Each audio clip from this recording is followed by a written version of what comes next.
Hi good morning ಎಲ್ಲರೂ ಹೇಗಿದ್ದೀರಾ? I hope ಎಲ್ಲರೂ ಚೆನ್ನಾಗಿದ್ದೀರಾ ಅನ್ಕೋತೀನಿ. ಇದು ಅರ್ಲಿ ಮಾರ್ನಿಂಗ್ 4:30 ವಿಡಿಯೋ. ಇಷ್ಟೊಂದು ಕತ್ಲಾಗಿದೆಯಾ, ಇಷ್ಟು ಬೇಗ ಎದ್ದಿದ್ದಾರೆ ಅನ್ಕೋಬೇಡಿ. ನಮ್ಮ ಮನೆಯವರು ಅರ್ಲಿ ಮಾರ್ನಿಂಗ್ ಡ್ಯೂಟಿಗೆ ಹೋಗೋಕೆ ರೆಡಿ ಆಗಿದ್ರು, ಹಾಗಾಗಿ ನಾನು ಹೇಳ್ತೆ ನನ್ನ ವಿಡಿಯೋ ಯಾರಿಗೆಲ್ಲ ಇಷ್ಟ ಆಗಿದೆ ಪ್ಲೀಸ್ ಸಬ್ಸ್ಕ್ರೈಬ್ ಮಾಡ್ಕೊಳ್ಳಿ, ಮೋರ್ ದೆನ್ ವಿಡಿಯೋಗೆ ಸಪೋರ್ಟ್ ಮಾಡಿ. ಇವತ್ತು ನಮ್ಮ ಮನೆಯವರಿಂದ ನಾವು ಪ್ರೋಗ್ರಾಮ್ಗೆ 10 ಮಿನಿಟ್ ಲೇಟ್ ಆಯಿತು. ಬೇರೆ ದಿನ ನಾವು ಹೋಗ್ತಿದ್ದದ್ದು ರೋಡೇ ಬೇರೆ, ಇವತ್ತು ನಮ್ಮ ಮನೆಯವ್ರು ಕರ್ಕೊಂಡು ಹೋಗ್ತಾ ಇರೋ ರೋಡೇ ಬೇರೆ. ಇಲ್ಲ 5 ನಿಮಿಷದಲ್ಲಿ ನಾನು ನಿನ್ನ ಕರ್ಕೊಂಡು ಹೋಗ್ತೀನಿ ಅಂತ ಹೇಳಿ ನನ್ನ 10 ಮಿನಿಟ್ ಲೇಟ್ ಮಾಡಿದ್ರು. ಯಾಕಪ್ಪ ಅಂತ ಅಂದರೆ ಈ ರೋಡಲ್ಲಿ ಫುಲ್ ಟ್ರಾಫಿಕ್ ಇತ್ತು, ಹಾಗಾಗಿ 10 ಮಿನಿಟು ನಾವು ಪ್ರೋಗ್ರಾಮ್ಗೆ ಲೇಟ್ ಆಗೋದು.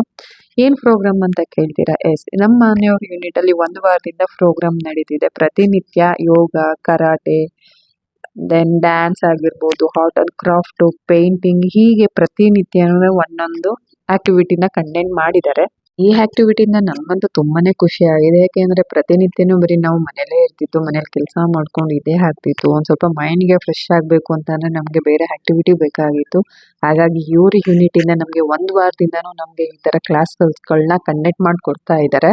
ಇವತ್ತಿನ ಕ್ಲಾಸ್ ಬಂದು ನಮಗೆ ಪೇಂಟಿಂಗ್ ಇತ್ತು. ಪೇಂಟಿಂಗಲ್ಲಿ ಯಾವ ರೀತಿ ಪೇಂಟಿಂಗ್ ಮಾಡೋದು ಮತ್ತು ಎಷ್ಟು ಈಸಿಯಾಗಿ ಪೇಂಟಿಂಗ್ ಮಾಡೋದು ಅಂತ ಹೇಳ್ಕೊಟ್ರು. ಮಕ್ಕಳು ಈ ಥರಲ್ಲೆಲ್ಲ ಕಾಂಪಿಟೇಷನ್ನಲ್ಲಿ ಭಾಗವಹಿಸಿದ್ರು.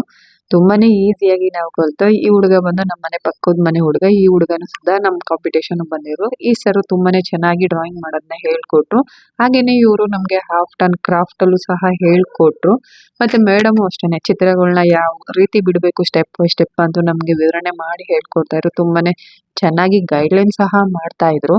ಇವರು ಈಸಿ ಮೆಥಡ್ ಹೇಳ್ಕೊಡೋದ್ರಿಂದ ನಮ್ಗೆ ಏನಪ್ಪ ಅರ್ಥ ಆಯಿತು ಅಂತ ಅಂದರೆ ನಾವು ಮಕ್ಳುಗಳಿಗೆ ಆರಾಮಾಗಿ ಟೀಚ್ ಮಾಡ್ಬೋದು. ಮತ್ತು ನನಗೆ ಯಾವುದೋ ಗೊತ್ತಿದ್ದಂತೆ ಒಂದು ಚಿತ್ರನ ಬಿಟ್ಟೆ ಫೈನಲ್ ಟಚ್ ನಾನು ಲಾಸ್ಟಲ್ಲಿ ತೋರಿಸ್ತೇನೆ. ನನ್ನ ಮಗಳು ಸೈಲೆಂಟಾಗಿ ಇದ್ಲಪ್ಪ. ಯಾಕೆ ಅಂತ ಅಂದರೆ ಎಸ್ಟರ್ಡೇ ಕ್ಲಾಸಲ್ಲಿ ಡ್ಯಾನ್ಸಲ್ಲಿ ನನ್ನ ಡ್ಯಾನ್ಸ್ ಮಾಡೋಕ್ಕೆ ಬಿಟ್ಟಿರಲಿಲ್ಲ. ಹಾಗಾಗಿ ಇವತ್ತು ಆರಾಮಾಗಿ ಅಲ್ಲೇ ಎಲ್ಲರಿಗೂ ಅವಾಜ್ ಹಾಕ್ಕೊಂಡು ಮಾತಾಡ್ಕೊಂಡು ಇದ್ಲು. ಹಾಗೆಯೇ ಅವಳಿಗೊಂದು ಡ್ರಾಯಿಂಗ್ ಮಾಡಿ ಕೊಟ್ಟೆ.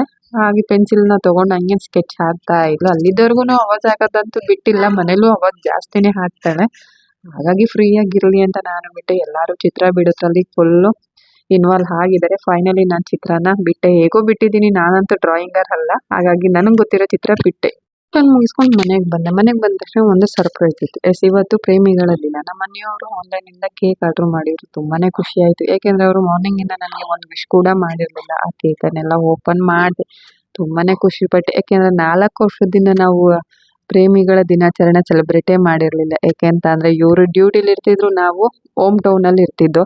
ಹಾಗಾಗಿ ನಾವು ಸೆಲೆಬ್ರೇಟ್ ಮಾಡೋಕ್ಕೆ ಆಗಲಿಲ್ಲ. ಈ ಇಯರ್ ಜೊತೆಲಿದ್ದೀವಿ, ಹಾಗಾಗಿ ತುಂಬ ಖುಷಿಯಾಗಿ ಸೆಲೆಬ್ರೇಟ್ ಮಾಡೋದ ಅಂತ ಅಂದ್ಕೊಂಡಿದ್ದೀವಿ. ಅದೇ ಸಿಂಪಲ್ಲಾಗಿ ಸೆಲೆಬ್ರೇಷನ್ ಮಾಡ್ದೋ ನಾವು. ಕೇಕ್ ತೊಗೊಂಡು ಬಂದು ಕೊಟ್ಟರು. ಬಟ್ ಕೇಕ್ ಓಪನ್ ಮಾಡಿದ ತಕ್ಷಣವೇ ಒಂದು ಶಾಕ್ ಆಗಿತ್ತು. ಏಕೆ ಅಂತ ಅಂದರೆ ಅದು ಕೇಕ್ ಮೇಲೆ ನಾವು ಬಿಡಿಸಿದ್ದಂತಹ ನೇಮ್ ಎಲ್ಲ ಫುಲ್ ಹಾಳಾಗಿತ್ತು.